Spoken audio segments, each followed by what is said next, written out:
Әбілхан Қастеев атындағы мемлекеттік өнер мұражайында қаламыздың 1000 жылдығына арналған Алма атты көрме ашылды. Онда бейнелеу өнерінің көркем туындылары мен музей қорындағы мүсіндер халық назарына ұсынылды. Олардың қатарында коллекционер Нұрлан Смағұловтың тақырыптық композициялары да бар. Спасибо большое музею Кастеев, в очередной раз удивили. Әбілхан Қастеев атындағы мұражайға тағы бір рет таңғалдырған үшін алғысымды білдіремін. Қорда тұрған үздік жұмыстарды шығарыпты. Олардың кейбірін 10 жылда бір көрсек, кейбірін бүгін алғаш рет көрдім. Мына залдардың түкпір-түкпірін жаттап алғандықтан жаңа еңбектерді көріп қуанып қалдым. Гүлмира Шынарбаеваға жалпы мұражайдың ұжымына рахмет айтамын. Алдағы уақытта да осы сынды көрмелер ұйымдастырып тұрайық.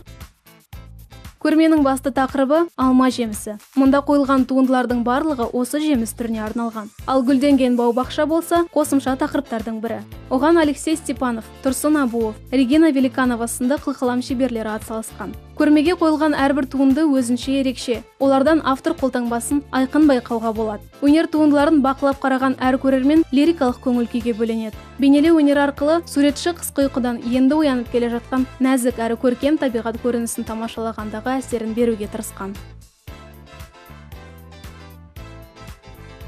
Интересно, что каждый художник... Бір қызығы, әр суретші бұл ерекше нысанды өзінше көрсете білген. Кейбіріне қарап, алманы философиялық символ ретінде көруге болады.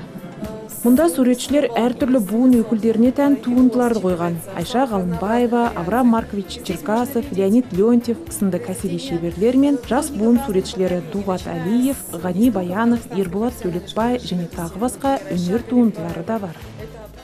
Алма бейнелеу өнерінің ғана емес, сондай-ақ мүсін өнерінің де басты бөлігі. Әр шебер қарапайым ғана алма жемісінің бірегейлігін өзінше көрсете алған. Жалпы алғанда, ару қаламыздың негізгі символын суреттейтін 50-ге жуық өнер туындысы экспозиция кеңістігінде қайталанбас атмосфера туғызғаны анық.